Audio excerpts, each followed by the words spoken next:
मेरे प्यारे देशवासियों, नमस्कार। बीते सप्ताह हमने एक ऐसी उपलब्धि हासिल की जिसने हम सबको गर्व से भर दिया। आपने सुना होगा कि भारत ने पिछले सप्ताह 400 बिलियन डॉलर यानी 30 लाख करोड़ रुपए के एक्सपोर्ट का टारगेट हासिल किया है। पहली बार सुनने में लगता है कि ये अर्थव्यवस्था से जुड़ी बात है, लेकिन ये अर्थव्यवस्था से भी ज्यादा भारत के सामर्थ्य, भारत के पोटेंशियल से जुड़ी बात है। एक समय में भारत से एक्सपोर्ट का आंकड़ा कभी 100 बिलियन, कभी 150 बिलियन, कभी 200 बिलियन तक हुआ करता था। अब आज भारत 400 बिलियन डॉलर पर पहुंच गया है। इसका एक मतलब ये कि दुनिया भर में भारत में बनी चीजों की डिमांड बढ़ रही है। दूसरा मतलब ये कि भारत की सप्लाई चेन दिनों दिन और मजबूत हो रही है। और इसका एक बहुत बड़ा संदेश भी है। देश विराट कदम तब उठाता है जब सपनों से बड़े संकल्प होते हैं, जब संकल्पों के लिए दिन रात ईमानदारी से प्रयास होता है, तो वो संकल्प सिद्ध भी होते हैं। और आप देखिए, किसी व्यक्ति के जीवन में भी तो ऐसा ही होता है। जब किसी के संकल्प, उसके प्रयास, उसके सपनों से भी बड़े हो जाते हैं, तो सफलता उसके पास खुद चल करके आती है। साथियों, देश के कोने कोने से नए नए प्रोडक्ट जब विदेश जा रहे हैं, असम के हैलाकांडी के लेदर प्रोडक्ट हो या उस्मानाबाद के हैंडलूम प्रोडक्ट, बीजापुर की फल सब्जियां हो और चंदौली का ब्लैक राइस, सबका एक्सपोर्ट बढ़ रहा है। अब आपको लद्दाख की विश्व प्रसिद्ध एप्रिकॉट दुबई में भी मिलेगी और सऊदी अरब में तमिलनाडु से भेजे गए केले मिलेंगे। और सबसे बड़ी बात ये कि नए नए प्रोडक्ट्स नए नए देशों को भेजे जा रहे हैं। जैसे हिमाचल, उत्तराखंड में पैदा हुए मिलेट्स, मोटे अनाज की पहली खेप डेनमार्क को निर्यात की गई। आंध्र प्रदेश के कृष्णा और चित्तूर जिले के बंगनपल्ली और सुवर्णरेखा आम दक्षिण कोरिया को निर्यात किए गए। त्रिपुरा से ताजा कटहल हवाई रास्ते से लंदन निर्यात किए गए। और तो और, पहली बार नागालैंड की राजा मिर्च को लंदन भेजा गया। इसी तरह भालिया गेहूं की पहली खेप गुजरात से केन्या और श्रीलंका निर्यात की गई। यानी अब आप दूसरे देशों में जाएंगे तो मेड इन इंडिया प्रोडक्ट्स पहले की तुलना में कहीं ज्यादा नजर आएंगे। साथियों, यह लिस्ट बहुत लंबी है और जितनी लंबी ये लिस्ट है, उतनी ही बड़ी मेक इन इंडिया की ताकत है, उतना ही विराट भारत का सामर्थ्य है। और सामर्थ्य का आधार है हमारे किसान, हमारे कारीगर, हमारे बुनकर, हमारे इंजीनियर, हमारे लघु उद्यमी, हमारा एमएसएमई सेक्टर, ढेर सारे अलग अलग प्रोफेशन के लोग, ये सब इसकी सच्ची ताकत है। इनकी मेहनत से ही 400 बिलियन डॉलर के एक्सपोर्ट का लक्ष्य प्राप्त हो सका है। और मुझे खुशी है कि भारत के लोगों का इस सामर्थ्य अब दुनिया के कोने कोने में नए बाजारों में पहुंच रहा है। जब एक एक भारतवासी लोकल के लिए वोकल होता है, तब लोकल को ग्लोबल होते देर नहीं लगती है। आइए लोकल को ग्लोबल बनाएं और हमारे उत्पादों की प्रतिष्ठा को और बढ़ाएं। साथियों, मन की बात के श्रोताओं को ये जानकर भी अच्छा लगेगा कि घरेलू स्तर पर भी हमारे लघु उद्यमियों की सफलता हमें गर्व से भरने वाली है। आज हमारे लघु उद्यमी सरकारी खरीद में गवर्नमेंट ई मार्केटप्लेस यानी जेम के माध्यम से बड़ी भागीदारी निभा रहे हैं। टेक्नोलॉजी के माध्यम से बहुत ही ट्रांसपेरेंट व्यवस्था विकसित की गई है। पिछले 1 साल में जेम पोर्टल के जरिए सरकार ने 1 लाख करोड़ रुपए से ज्यादा की चीजें खरीदी हैं। देश के कोने कोने से करीब करीब 1.25 लाख लघु उद्यमियों, छोटे दुकानदारों ने अपना सामान सरकार को सीधे बेचा है।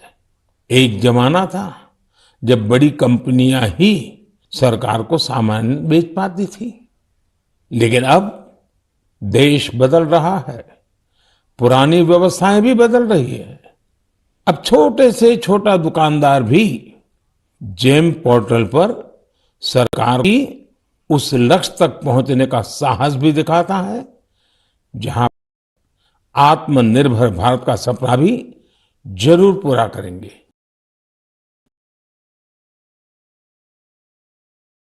देखा होगा 126 साल के बुजुर्ग की फुर्ती देखकर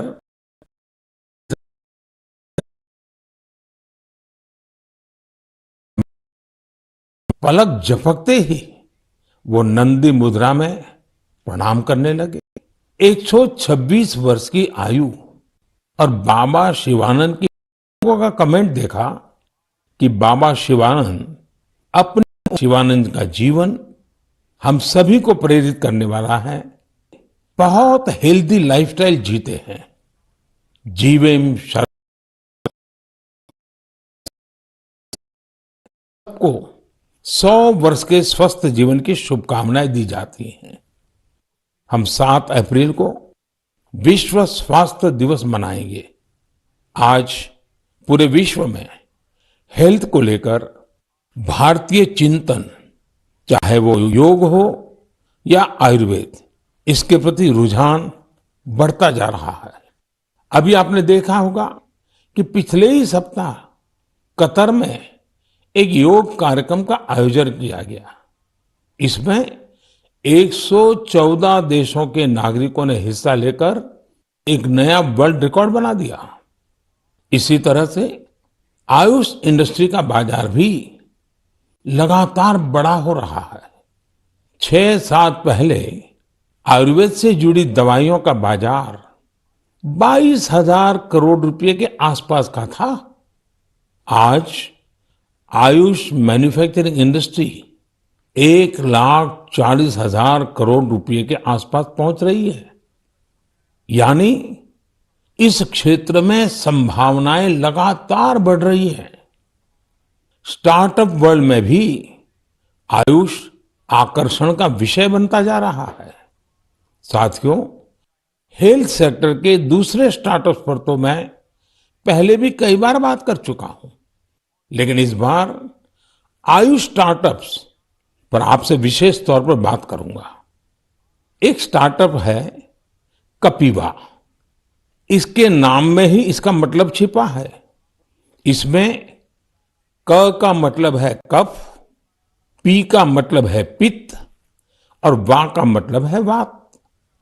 यह स्टार्टअप हमारी परंपराओं के मुताबिक हेल्दी ईटिंग हैबिट्स पर आधारित है। एक और स्टार्टअप निरोग स्ट्रीट भी है। आयुर्वेद हेल्थ केयर इकोसिस्टम में एक अनूठा कंसेप्ट है। इसका टेक्नोलॉजी ड्रिवन प्लेटफॉर्म दुनिया भर के आयुर्वेदा डॉक्टर्स को सीधे लोगों से जोड़ता है। 50,000 से अधिक प्रैक्टिशनर्स इससे जुड़े हुए हैं। इसी तरह आत्रे इनोवेशंस एक हेल्थ केयर टेक्नोलॉजी स्टार्टअप है जो होलिस्टिक वेलनेस के क्षेत्र में काम कर रहा है। इक्सोरियल ने न केवल अश्वगंधा के उपयोग को लेकर जागरूकता फैलाई है, बल्कि टॉप क्वालिटी प्रोडक्शन प्रोसेस पर भी बड़ी मात्रा में निवेश किया है।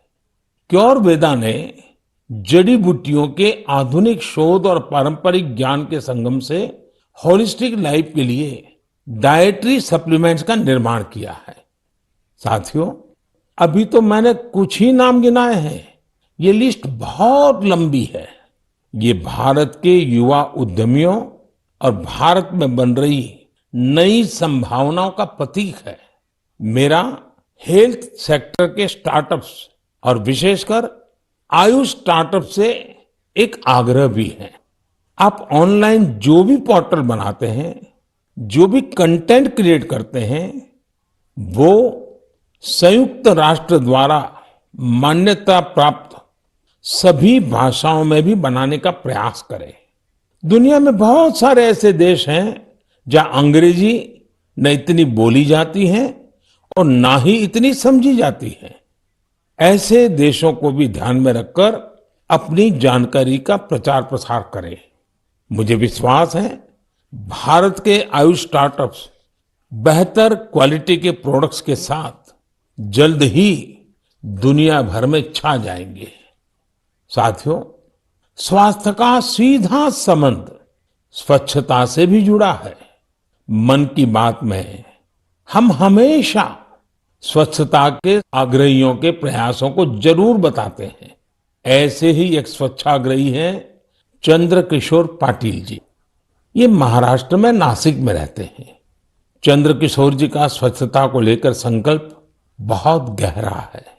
वो गोदावरी नदी के पास खड़े रहते हैं और लोगों को लगातार नदी में कूड़ा कचरा न फेंकने के लिए प्रेरित करते हैं।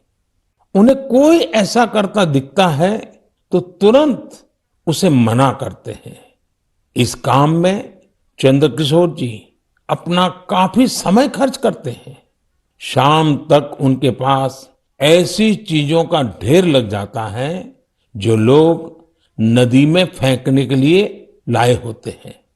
चंद्रकिशोर जी का ये प्रयास जागरूकता भी बढ़ाता है और प्रेरणा भी देता है। इसी तरह एक और स्वच्छाग्रही हैं ओडिशा में पुरी के राहुल महाराणा। राहुल हर रविवार को सुबह सुबह पुरी में तीर्थ स्थलों के पास जाते हैं और वहां प्लास्टिक कचरा साफ करते हैं। वो अब तक सैकड़ों किलो प्लास्टिक कचरा और गंदगी साफ कर चुके हैं। पुरी के राहुल हो या नासिक के चंद्रकिशोर, ये हम सबको बहुत कुछ सिखाते हैं। नागरिक के तौर पर हम अपने कर्तव्यों को निभाएं, चाहे स्वच्छता हो, पोषण हो या फिर टीकाकरण।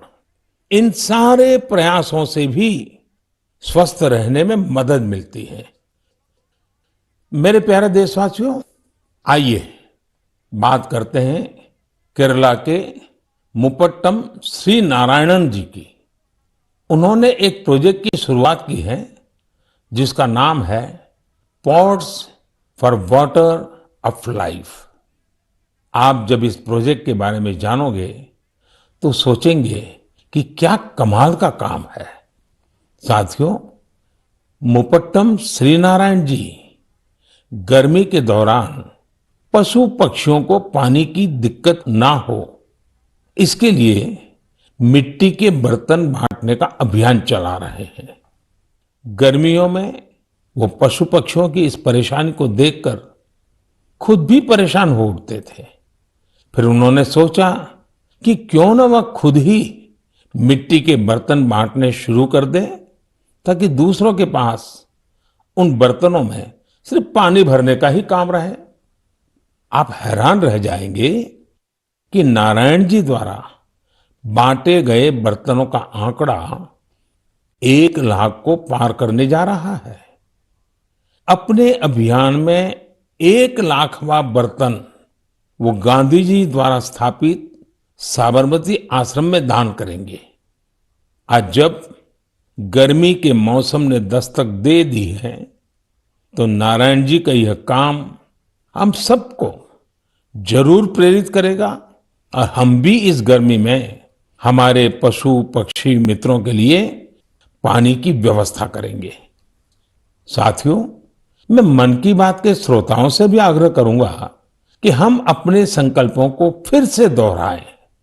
पानी की एक एक बूंद बचाने के लिए हम जो भी कुछ कर सकते हैं वो हमें जरूर करना चाहिए। इसके अलावा पानी की रिसाइकलिंग पर भी हमें उतना ही जोर देते रहना है। घर में इस्तेमाल किया हो जो पानी गमलों में काम आ सकता है, गार्डनिंग में काम आ सकता है, वो जरूर दोबारा इस्तेमाल किया जाना चाहिए। थोड़े से प्रयास से आप अपने घर में ऐसी व्यवस्थाएं बना सकते हैं। रहीमदास जी सदियों पहले कुछ मकसद से ही कहकर गए हैं कि रहमन पानी राखिए, बिन पानी सब सुन। और पानी बचाने के इस काम में मुझे बच्चों से बहुत उम्मीद है। स्वच्छता को जैसे हमारे बच्चों ने आंदोलन बनाया, वैसे ही वो वाटर वॉरियर बनकर पानी बचाने में मदद कर सकते हैं। साथियों, हमारे देश में जल संरक्षण, जल स्रोतों की सुरक्षा सदियों से समाज के स्वभाव का हिस्सा रहा है। मुझे खुशी है कि देश में बहुत से लोगों ने वाटर कंजर्वेशन को लाइफ मिशन ही बना दिया है। जैसे चेन्नई के एक साथी हैं अरुण कृष्णमूर्ति जी। अरुण जी अपने इलाके में तालाबों और झीलों को साफ करने का अभियान चला रहे हैं। उन्होंने 150 से ज्यादा तालाबों, झीलों की साफ सफाई की जिम्मेदारी उठाई और उसे सफलता के साथ पूरा किया।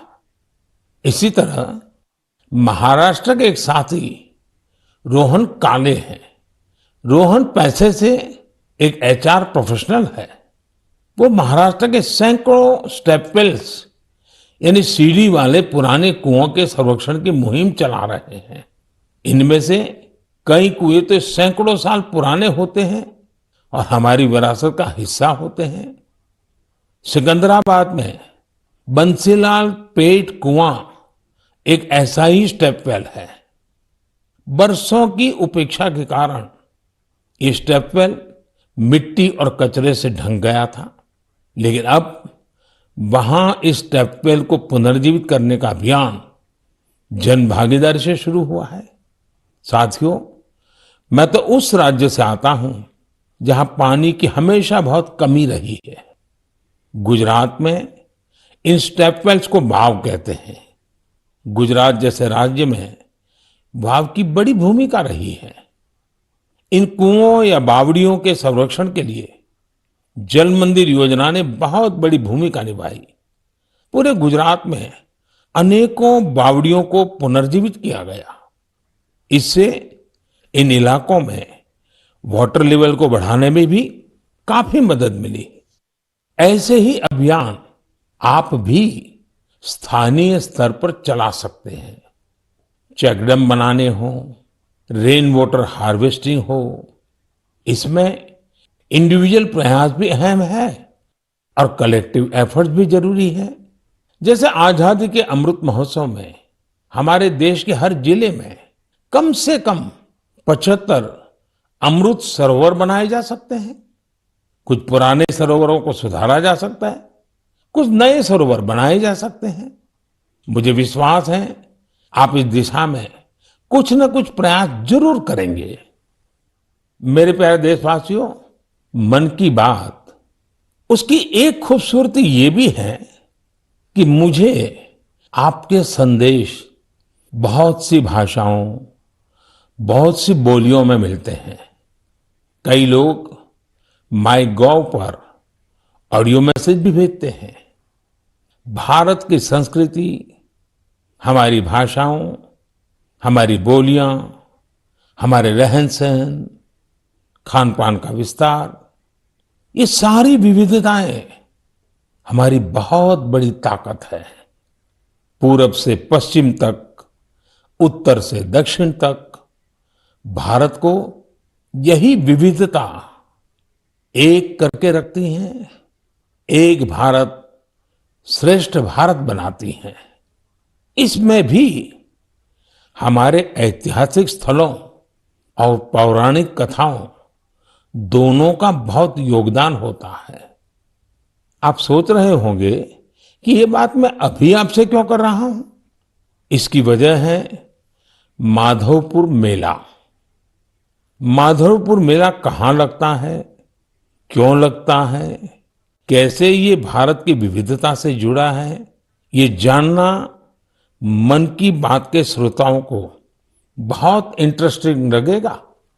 साथियों, माधवपुर मेला गुजरात के पोरबंदर में समंदर के पास माधवपुर गांव में लगता है, लेकिन इसका हिंदुस्तान के पूर्वी छोर से भी नाता जुड़ता है।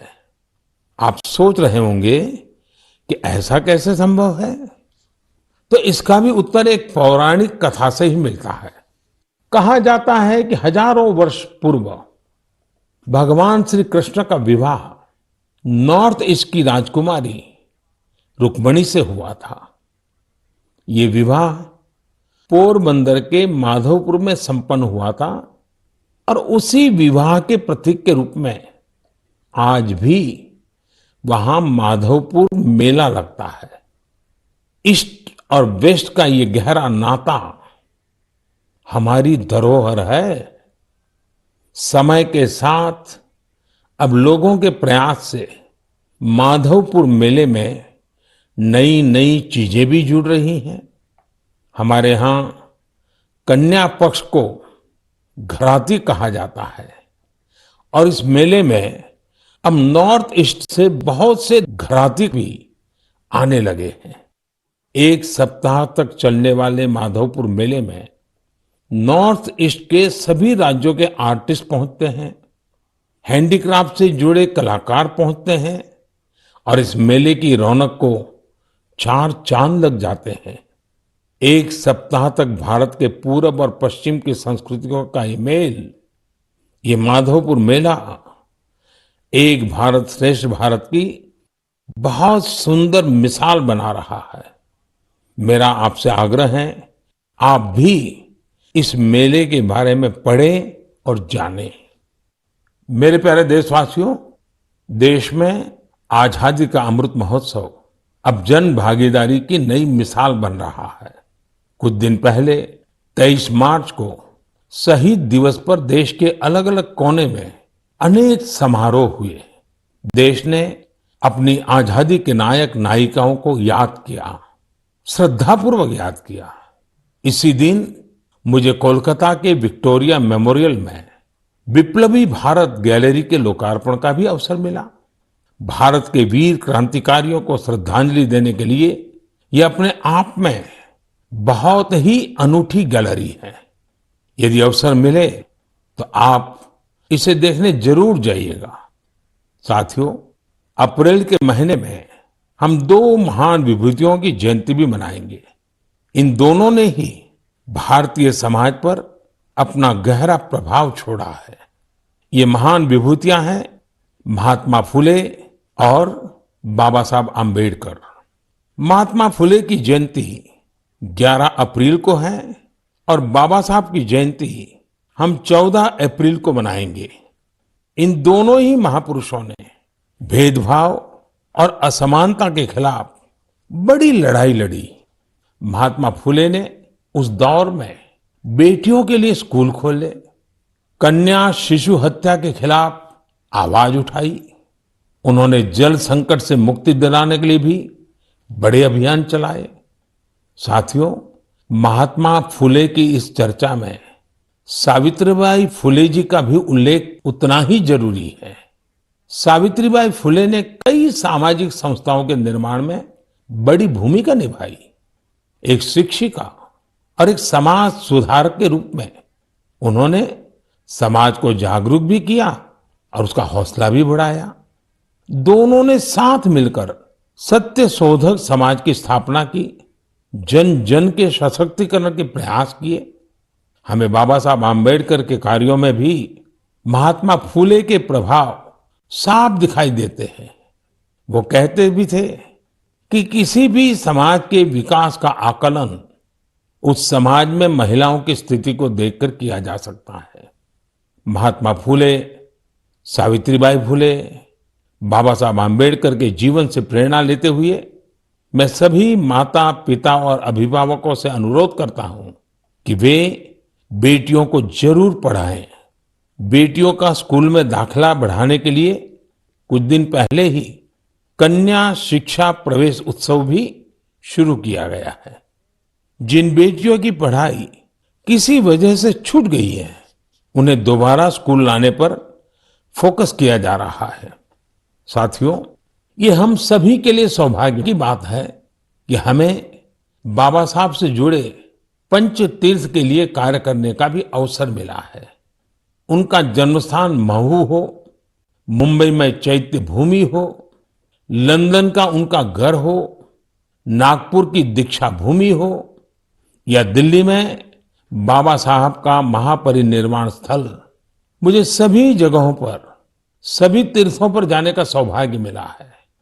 मैं मन की बात के श्रोताओं से आग्रह करूंगा कि वे महात्मा फुले, सावित्रीबाई फुले और बाबा साहब आम्बेडकर से जुड़ी जगहों के दर्शन करने जरूर जाएं।